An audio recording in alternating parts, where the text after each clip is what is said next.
एक जमाना था जब शिलान्यास हो जाता था, सालों साल तक प्रोजेक्ट का अता पता नहीं होता था। लेकिन आज की अगर हम बात करें तो आज जिस रफ्तार से सरकार काम कर रही है उसका यहाँ पर एक बेहतरीन नमूना आपके सामने है।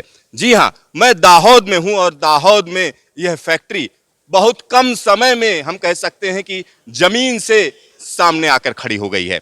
और इस पर बातचीत करने के लिए हमारे साथ खुद रेल मंत्री अश्विनी वैष्णव जी हैं। अश्विनी जी, अगर हम इस फैक्ट्री की बात करें तो पहले तो बताइए, इतने कम समय में और इतना बड़ा हम कह सकते हैं इंफ्रास्ट्रक्चर के लिए जो काम किया जा रहा है वो कहाँ तक इस इलाके को फायदा देगा? देखिए, दाहोद आदिवासी बहुल क्षेत्र है। यहाँ पर बहुत ही ज़रूरत है कि एक अच्छी बड़ी इकोनॉमिक एक्टिविटी वाली कोई काम हो। इसीलिए प्रधानमंत्री श्री नरेंद्र मोदी जी ने बहुत ध्यान देकर दाहोद के लिए world class locomotive, world class engine बनाने का संकल्प लिया। उसी संकल्प में ये फैक्ट्री का निर्माण चालू हुआ। अब यहाँ पर ये आज फेज़ 1 का इनॉग्रेशन किया है, प्रधानमंत्री जी ने लोकार्पण किया है। फेज़ 2, फेज़ 3 कंप्लीट काम लगातार चल रहा है, पैरेलल में चल रहा है और बहुत जल्दी यहाँ से पहला लोकोमोटिव निकलेगा। दिसंबर 2024 के टारगेट के हिसाब से चल रहे हैं और इस फैक्ट्री की कल्पना भारत के लिए वर्ल्ड क्लास लोकोमोटिव बनाना और यहाँ से मेड इन दाहोद लोकोमोटिव्स को, मेड इन इंडिया लोकोमोटिव्स को दुनिया भर में एक्सपोर्ट करना, इस उद्देश्य के साथ इस फैक्ट्री का बड़ा विस्तार रखा गया है। इस फैक्ट्री में डिज़ाइन होगी, इस फैक्ट्री में मैन्युफैक्चरिंग होगी, फैब्रिकेशन होगा, कंप्लीट कार बॉडी यहाँ बनेगी, बोगी यहाँ बनेगी, कंप्लीट जो सबसे इम्पोर्टेंट काम है लोकोमोटिव के सारे यहाँ पर होंगे।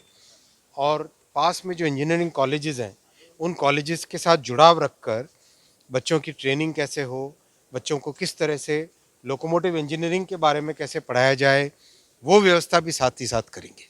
सर, ये ट्राइबल इलाका है, करीब 85% के आसपास आबादी ट्राइबल्स की है।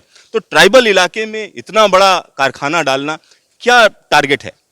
देखिए, हमारे आदिवासी भाइयों और बहनों में बहुत बड़ा हुनर होता है, काम करने की बड़ी लगन होती है, बहुत मेहनत के साथ और बहुत ही शिद्दत के साथ काम करते हैं। जो काम हाथ में लेते हैं उस काम को पूरा करते ही करते हैं। एमएलए साहब, ठीक ना ये बात? बिल्कुल बिल्कुल बिल्कुल।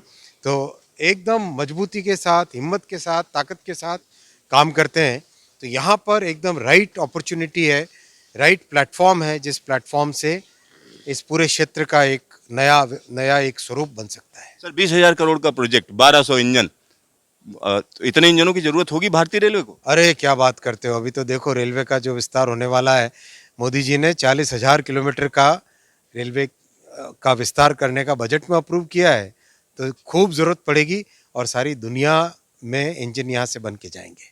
आपका ढेर सारा धन्यवाद। धन्यवाद। तो यहाँ पर आप समझिए, ये फैक्ट्री अपने आप में एक नायाब चीज कही जा सकती। नायाब इसलिए कह रहा हूं क्योंकि अगस्त 2023 में यहाँ पर काम शुरू हुआ था और अगर हम इस पूरे प्रोजेक्ट की बात करें तो 1.5 साल के अंदर ये शेप लेता हुआ नजर आ रहा है। और यहाँ पर फिटिंग एंड असेंबली यूनिट है ये, यानी बड़े बड़े इंजन यहाँ पर बनाए जाएंगे और एक बड़ा बदलाव इस इलाके के लिए होगा, निश्चित तौर पर होगा। और यहाँ पर हम आपको दिखा रहे हैं कि किस तरीके से ये नया कारखाना शेप ले रहा है। और इसी के साथ हम कह सकते हैं जो पुरानी फैसिलिटी है पास की, उसके लिए भी एक बड़ी अपॉर्चुनिटी है क्योंकि वहाँ के जो कर्मचारी हैं शुरुआत में इस फैक्ट्री में काम करेंगे, यानी तकनीक का भी ट्रांसफर होगा। तमाम ऐसी चीजें हैं जिन पर पूरा का पूरा फोकस है, बड़ा फोकस है और यहाँ वही चीज हम आपको दिखा रहे हैं। कैमरामैन शकील अहमद के साथ सिद्धार्थ, न्यूज स्टेशन दाहोद।